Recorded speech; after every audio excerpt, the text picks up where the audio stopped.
Jamaah yang dirahmati Allah, banyak ayat ya, dan termasuk diantaranya adalah ayat yang saya baca tadi di surat Maghrib ya. Allah Subhanahu wa taala akhir surat Al-An'am, wala taksibu kullu nafsin 'alaiha wala taziru waziratu iza ukhra, yang saya tadi baca. Itu juga sama. Artinya apa sih? Ya, bahwasanya pada hakikatnya setiap orang itu menanggung pahala sendiri, pun demikian dosa sendiri atas perbuatannya. Ya, itu berlaku kalau seandainya ibadah-ibadah yang qasirah, ibadah-ibadah yang sifatnya itu adalah private, pribadi yang dilakukan olehnya. Satu contoh misalnya, ada orang yang enggak sholat, kemudian kita sholat, berarti kita mendapatkan pahala atas sholat kita dan kita menanggung dosa orang lain. Enggak, ini sudah masalah masing-masing. Wala taziru waziratu wizra ukhra. Itu dengan catatan, kalau seandainya ibadahnya itu ibadah yang qasirah, yang hukumnya wajib fardu ain untuk setiap insan. Itu pertama. Yang kedua, seseorang itu bisa menanggung dosa kalau seandainya ada faktor lain.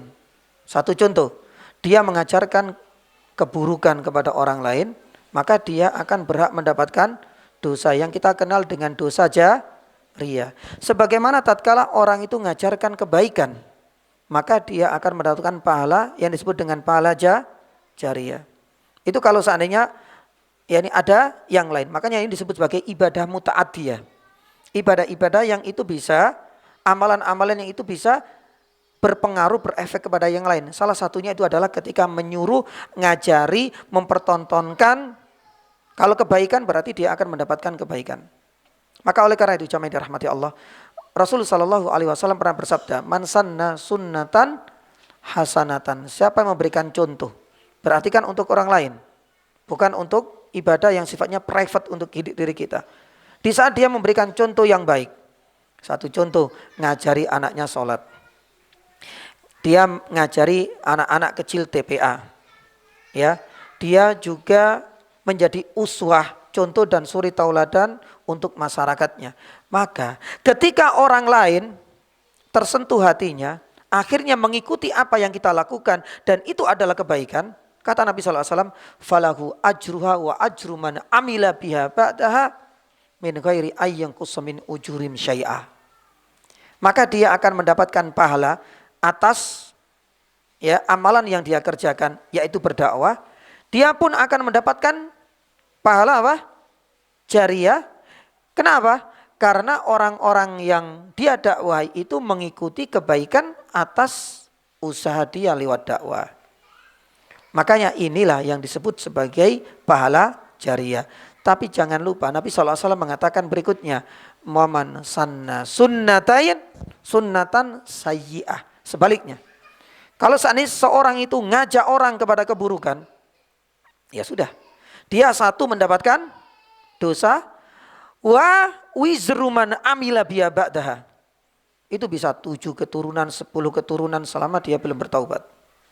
Berarti dia harus menanggung, bukan menanggung, artinya mendapatkan aliran dosa. Makanya hati-hati. Apalagi kemudian sekarang lewat media, ngajari orang kemaksiatan lewat media, ditonton ratusan juta pasang mata, karena media itu kan internasional cakupannya. Bayangkan kalau seandainya kita itu ngajak orang keburukan satu, yang nonton banyak, yang ngikuti banyak, berapa dosa yang harus kita tanggung. Lah itu maksudnya, kalau sudah ajak-ajak, itu berarti nanti ada permasalahan yang lain. Maka hati-hati dengan ini semua. Yang ketiga saya tambahi, bagaimana kalau seandainya kita ingin bertaubat dari dosa yang sifatnya tadi dosa jariyah? Itu banyak. Yang pertama, tetap harus bertaubat. Kita tidak boleh mengulangi lagi. Tapi salah satu di antara yang harus dilakukan, kata Imam Nawawi rahimahullah, itu adalah irja'ul madzalim. Ya.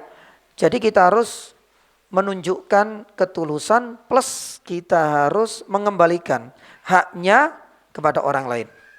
Di saat sebelumnya kita tuh ngajak keburukan, ganti. Sekarang kita harus berusaha untuk mengajak kepada kebaikan. Dimanapun.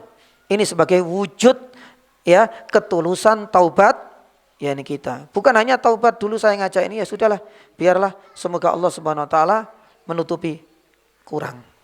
Anda dulu ngajak kepada keburukan, sekarang ya syarat bukti ketulusan Anda bertaubat, ajak mereka yakni kepada yakni kebaikan.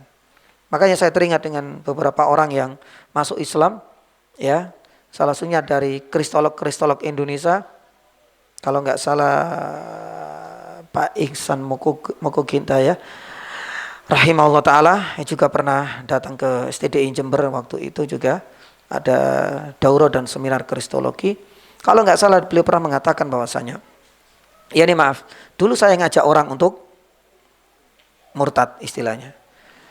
Ketika Allah SWT memberikan hidayah, ya maka bukti ketulusan taubat saya harus sekarang ganti. Berusaha sekuat tenaga, maksimalkan untuk kembali mengajak orang-orang dulu yang saya murtadkan untuk kembali ke yakni Islam. Dan memang seperti itu konsekuensinya. Makanya oleh karena itu jamaah dirahmati Allah, yang paling berat itu adalah ketika ada dosa-dosa yang sifatnya jariyah. Ini berat. Beratnya itu nanti di taubatnya.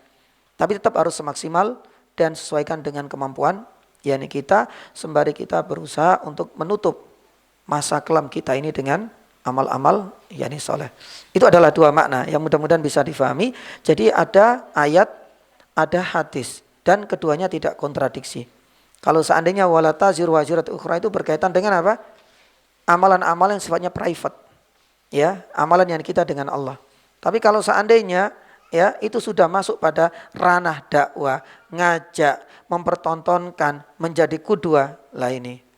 Kalau kebaikan Anda berhak untuk mendapatkan pahala jariyah. Tapi kalau seandainya itu keburukan, siap-siap Anda mendapatkan ya donasi, ya deposit, ya tambahan dan surplus yakni dosa, sekalipun kita berada di liang lahat. Waliyadzubillah. Itu akan terus mengalir dosa-dosa kita. Allah Ta'ala alam yang besok.